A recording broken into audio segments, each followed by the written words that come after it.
what we have here, and bam. Oh man, come on. Rike. Oh, wow. Okay, so Rike absolutely outdoing themselves again. This one is the Rike Predator. And can I say that 10 times fast? Predator? Predator? Predator? I'm not sure if my accent is helping here, but we got two models. Let's go ahead and just do one at a time here. Let's start with this bee blasted one. We got titanium on the outside, right? Lighter titanium, darker titanium. We've learned something from Reich here, and that is they love doing the sort of contrast, right? A little bit of a lighter versus darker sort of gray finish on titanium. These are going to be integrals. That's the first thing that really jumps out at me. Love seeing that. Got the Reich little embossed logo there. We got a linear solution drilled into the integral handle. How wild is that? Titanium pocket clip, not reversible, because I mean this is kind of like a very high-end premium knife. Then we have a crossbar lock. Have I ever seen a crossbar lock from Reich? The answer is I'm not sure. So let's go ahead and see what this blade looks like. I am digging the sort of car rim, almost Lamborghini wheel looking pivot. That is wild. Look at that. Wow. Okay.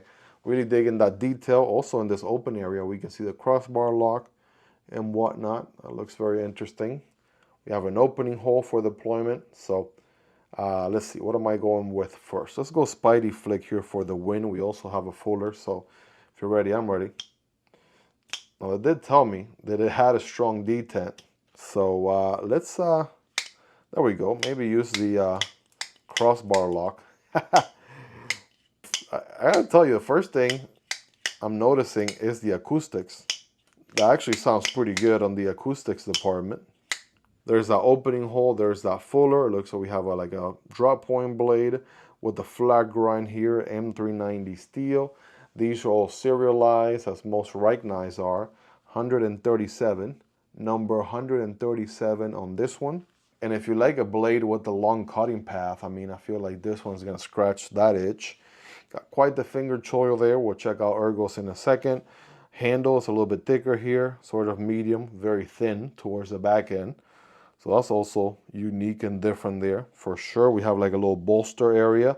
That's how they're able to give you the two different shades of titanium, right? Kind of like 50 Shades of Gray style. Anyways, lame jokes aside, we even have the three little holes here, right, that you would typically see for adjusting the Omega springs. How they managed to do that, I'm not entirely sure, but I wish Reich had sent this one to me directly so I could do a disassembly, but this is a borrow one from the Reich Quechua knife pass around. Man, that detent is like, I'm gonna work out my finger here, take it to the gym so I can overcome just how strong. Again, not necessarily a detent on a crossbar lock knife, but the feel, the resistance is crazy. Now we got this other one right here, and I don't have my Metal Complex white gloves on, but it's got the sort of similar sort of lining anode going on here on the titanium. And it's funny because if you zoom in really closely, you can see the line where the bolster piece is versus the rest of the handle.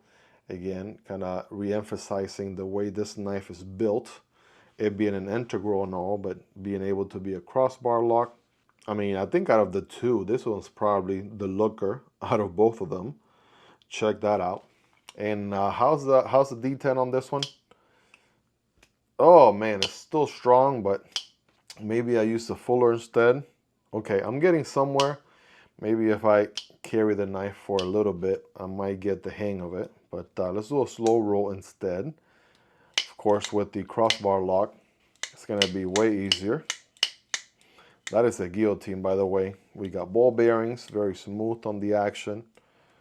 Open and close once you get the flick of the wrist just right.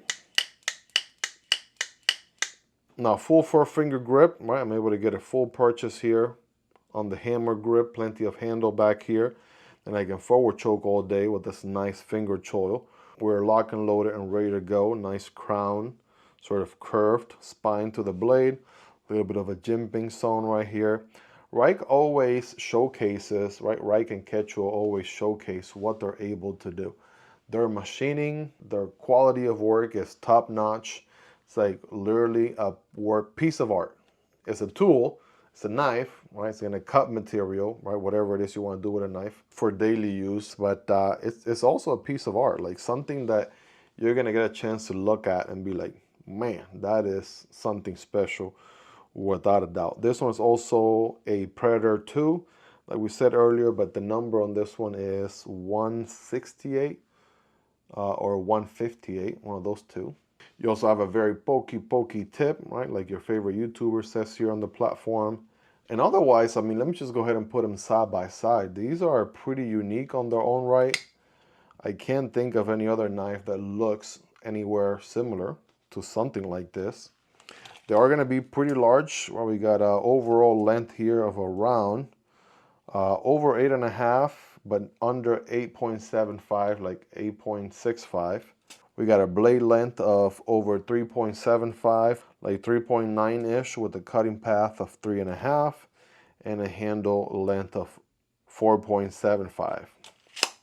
Now, it being all metal and all, right, no carbon fiber here, and it's all integral and whatnot, it's going to have a little bit of weight, no doubt about it. So we'll get our scale out here to get scientific with it, if you know what I mean.